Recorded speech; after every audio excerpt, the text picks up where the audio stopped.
म्हणता म्हणता उद्यावर इलेक्शन आलं. खूप टेन्शन आलंय. उद्या काय होईल याची धाकधूक लागलीये मनाला. सिद्धिराजनी आजवर अशा अनेक निवडणुका पार पाडल्या असतील ना, त्यामुळे कदाचित त्यांना माझ्या एवढं टेन्शन आलं नाहीये. भावनाने खूप जीव ओतून तयारी केली निवडणुकीची आणि माझी खात्री आहे की उद्या तीच जिंकणार आहे. पण का माहित नाही तरी टेन्शन कमीच होत नाही. हे बरं आहे की भावनाला टेन्शन नाहीये. ती छान झोपली ती. अरे अरे तुम्ही पण अजून जागे आहात? तुम्ही पण म्हणजे तू इतका वेळ जागी? हो ना, मला झोपच येत नाहीये काही केलं. मी पाढे उलटे म्हणून झाले, देवाची स्तोत्र म्हटली, पण तरी झोप काही येत नाहीये. माझंही तसंच झालंय. डोळे मिटले तरी मन शांत नाहीच आहे ना. म्हणजे तुम्हालाही निवडणुकीचं टेन्शन आलंय तर?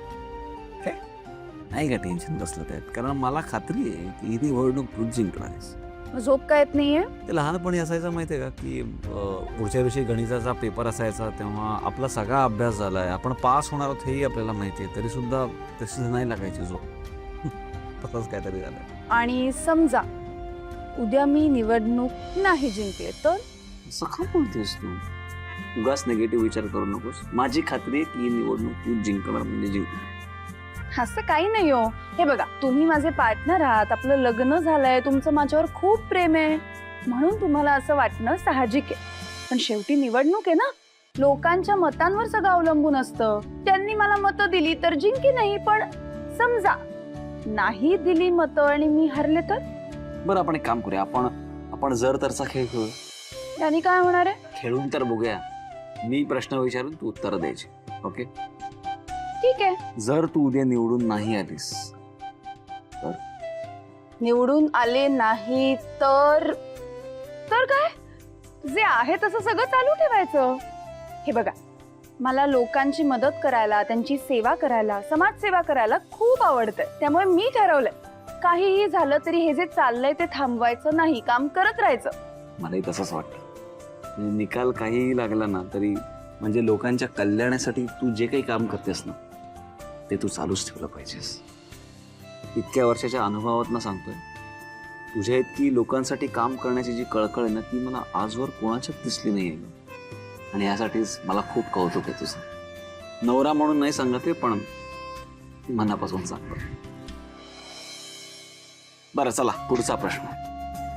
हे बघा, आता आपलं बाळ या जगात येणार आहे, त्याला तुझी गरज असणार आहे. आणि समजा प्रभागात काही अडचण आली तर प्रभागातली लहान मुलं का आपला बाळ, या दोघांपैकी कोणाची निवड करशील?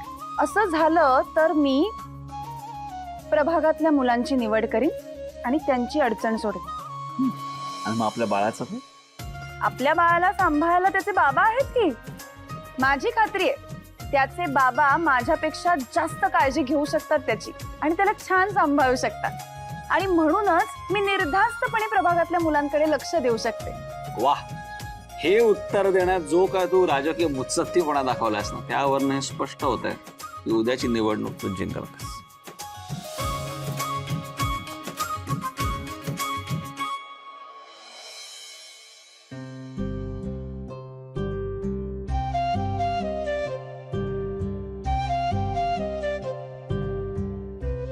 लक्ष्मी, गेल्या काही दिवसात खूप काही पाहायला लागलं का आपल्याला, आणि या सगळ्याचा तुला त्रास झाला. खूप मनस्ताप सहन करावा लागला तुला. खरंय तुमचं. पण एक सांगू, आज ना व्यंकी आणि वीणा बरोबर बोलल्यामुळे का होईना, म्हणजे आप्पा आणि दादांबद्दल सगळं व्यक्त झाल्यामुळे का कोणास ठाऊक मनावरचं ओझं उतरल्यासारखं वाटतंय. आणि हे मी का करू शकले माहितीये? तुमच्यामुळे. तुम्ही म्हणालात ना बोल, म्हणून हिंमत झाली माझी. खरं तर ना तुमचं किती कौतुक करू असं वाटतंय मला. आज स्पर्धेत जी काही परिस्थिती होती त्याला तुम्ही ज्या पद्धतीने सामोरं गेलात ना, तुमचं कौतुक करावं तेवढं थोडं आहे हो. आज तुम्ही तिथे जे काही केलं त्यामुळे तुम्ही किती खरे आहात हे दादाला प्रत्यक्ष पाहता आलं. मी ज्या माणसाशी लग्न केलं, माझं आयुष्य ओवाळून टाकलं, तो माणूस किती प्रामाणिक आहे, किती हिंमत आहे त्याच्यात, हे सगळं आज दादाला प्रत्यक्ष दिसलं. आणि या क्षणाची अहो मी गेली 40 वर्ष वाट पाहत होते. मी आज खरंच खूप आनंदी आहे. एवढी ना की आता आपलं घर कधीही बनलं ना तरी चालेल. लक्ष्मी, काय म्हणतेस तू? घर बांधायला वेळ लागला तरी? अरे नाही, आता आपलं घर बांधून होणार आणि लवकरच होणार. लक्ष्मी, आज मी पाहिलं ना, जेव्हा तुझ्या दादांसमोर मी खरा आहे हे सिद्ध झालं, तेव्हा तुझ्या चेहऱ्यावर आनंद अक्षरशः ओसंडून वाहत होता ग.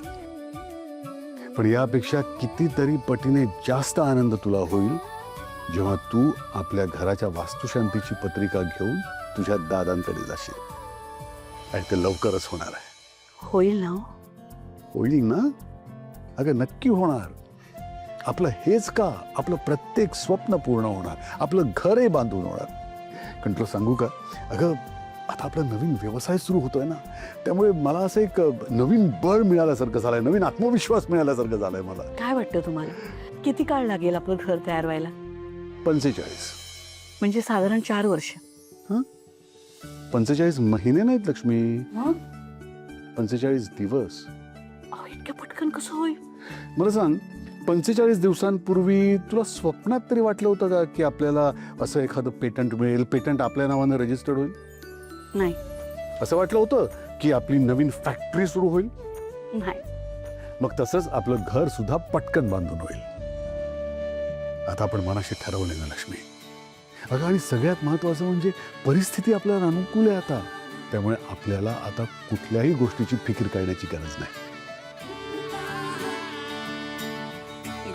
अहो थांब जरा. सुखाने इथे नांदती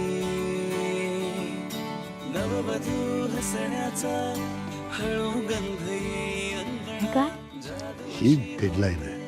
या तारखेपर्यंत आपल्या घराच्या कामाला सुरुवात होणार नक्की. तथास्तु. अलगुज सागहीवर हा एक एक क्षण सुखाचा लक्ष्मी निवास हा. काय अपडेट? लोकांपर्यंत पैसे पोहोचतायत ना वेळेत? मॅडम, तुम्ही काहीच काळजी करू नका. इलेक्शन बूथच्या रस्त्यावरच पैसे वाटप सुरू केलंय आणि आपले 2 माणसं अजून घरोघरी जात आहेत. सगळ्यांचे मत आपल्यालाच मिळणार मॅडम. हे बघा, लोकांपर्यंत पैसे पोहोचले, पण मतदानाला येतील ना ते लोक? लबाडी करायचे आपल्यासोबत. एवढे लाखो रुपये खर्च करते मी, पैसे घेतील आणि बसतील घरात. नाही नाही मॅडम, 4 मोटरसायकल, 6 रिक्षा आणि 2 गाड्या तयार आहेत. पैसे दिले की आधी त्यांना मतदानालाच घेऊन जातो मॅडम. तुमचा 1ही रुपया वाया जाणार नाही मॅडम. शब्द आहे आपला. सगळं मतदान तुम्हालाच मॅडम. ही निवडणूक जिंकणं माझ्यासाठी खूप महत्वाचं आहे. आणि हो, कोणी पैसे जर नाही घेतले ना, त्यांच्या हातात कोंबा, खिशात ठेवा, काय वाटेल ते करा, पण त्यांना सांगा ही सगळ्यांची मतं फक्त मलाच मिळाली पाहिजेत.